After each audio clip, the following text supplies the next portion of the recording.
tuned in to the Andrew Lawton Show. Today, I wanted to speak to Harold Jonker, who is a man that may be very familiar to many of you. He was a mainstay, I think, in the Freedom Convoy protest last year in Ottawa. He's also had his run-ins in his town of, I think, West Lincoln, when a lot of people didn't like that he took a stand for freedom. And now, 14 and a half months after the Freedom Convoy packed up and left Ottawa, he is facing 4 criminal charges for his role in this protest. Here's a clip of Harold Jonker after he checked in with the police in his area of Niagara region and learned what he was being charged with. Harold Jonker here, and I just came out of the Niagara Police Station. I've been officially charged with 4 counts of criminal charges. 1 count of mischief, obstruct property, 1 count of intimidation by blocking or obstructing highway, and then 2 counts of counsel and uncommitted indictable offence, whatever that means. We'll find out when we go to Ottawa, I imagine. Harold joining us now, I believe, from his truck, which is quite fitting given what we're discussing here. Harold, it's good to talk to you. Thanks for coming on today. Yeah, thank you for having me. I hope I have good enough service here out in Missoula. Every 8 hours I got to take half-hour break, so I'm taking that half-hour break while I'm on the show here. So sitting here in a truck stop. Well, I'm honored you're spending your break talking to us. We had a bit of a lag at the beginning, but it corrected at the end, so hopefully we'll be able to get through this. I played the clip of you reading the charges, but did this come out of nowhere for you, or was this something you kind of saw coming? It came as a surprise, but not as a shock. It came as a surprise that 14 months later they're still doing this, and we'll see. I'm very thankful the JCCF has been willing to take my case on. They're helping me with a few other lawsuits that we were named in. So, yeah, we're going to be busy with lawyers for a while. So, May 10th, I got to turn myself in, and we'll see what happens. The Lord willing, the truth prevails. It always does. It just sometimes takes a long time. So. You know, I mentioned earlier, and I didn't mean to downplay your role in this, because I know a lot of people speak very favorably of you. I know you were interviewed in my colleague Rachel Emmanuel's documentary about the convoy, the freedom occupation, but you were never one of the most high-profile front and center people in this. You weren't the one that was on TV doing the press conferences. You weren't the one handling the money. So why do you think you're being targeted? That's a good question. Like what one of the other leaders said, too. It's like... you know, why are they going after a father of 13? You know, I've a grandfather, I got 1 granddaughter, and yeah, like, why me out of everybody that was there? So it's kind of interesting. You're definitely scratching your head, but at the same time, I was Niagara's captain going in, and it was so yeah, interesting. Definitely everybody's scratching their head. Now, are you nervous about, and again, I don't know the nature of your trucking business, so perhaps you could elaborate on that, but are you nervous about the effect that these charges could have on your ability to do your work? Yeah, that's where the greatest concern is. I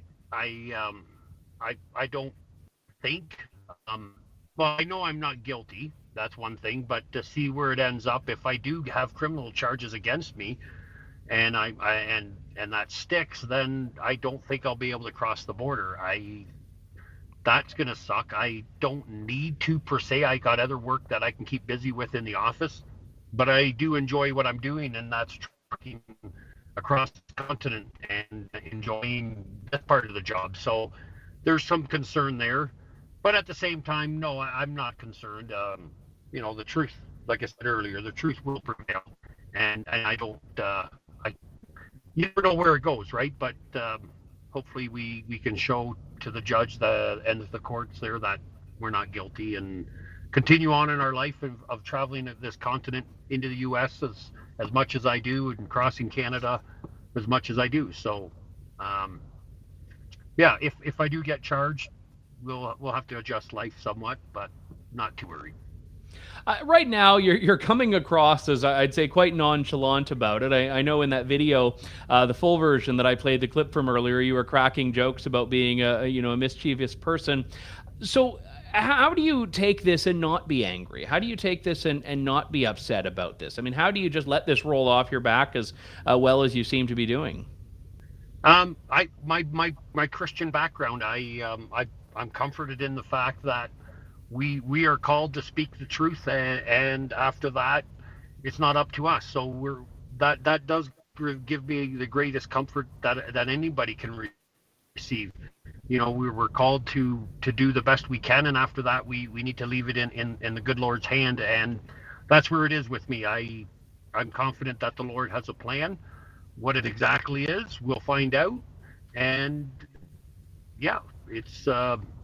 It might be interesting where it goes, but life is supposed to be interesting. So looking forward to whatever the Lord decides to do with me.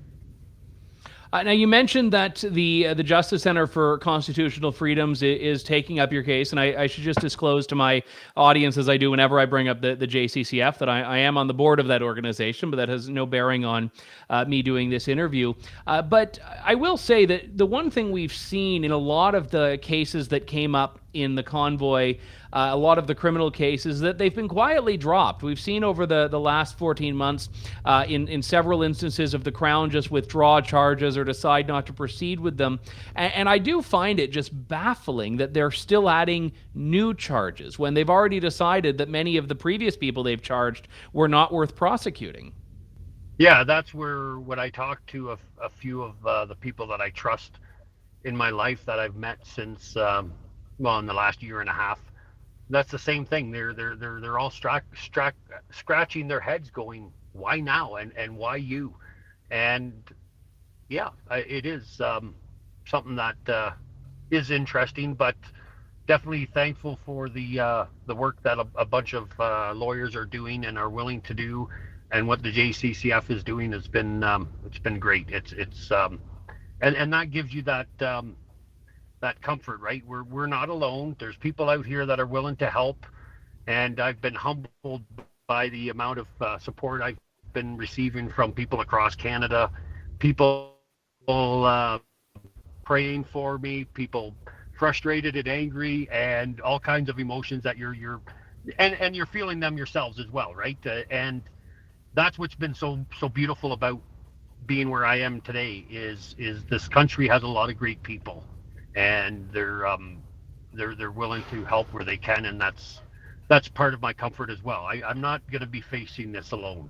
I've been blessed with a wife for 25 years, and she crackingly said a joke that if you end up in jail, then you're whatever. I can't really say it online, right? But it was kind of funny that she actually. I think I know what the joke was, and you're a wise man to not repeat it. But Harold, I'm so glad you're taking this as stride. I'm so glad you have that background in faith to guide you through this, and I'm very grateful that we got that connection working, because it was a delight to talk to you, and we wish you well in this. Yes, stay in touch. Thanks, Andrew. And all right. I haven't been able to read your book yet, but someday when my emotions have the energy to do it, I look forward to going through that. It's sitting on my counter, and it's going to have to be read sometime. But well, that's kind of you to say, and I think it's also an audiobook, so if you want to listen to it on your drives, it is available to you. But I appreciate that very much, sir. All right, thank you. Thanks for listening to The Andrew Lawton Show. Support the program by donating to True North at www.tnc.news.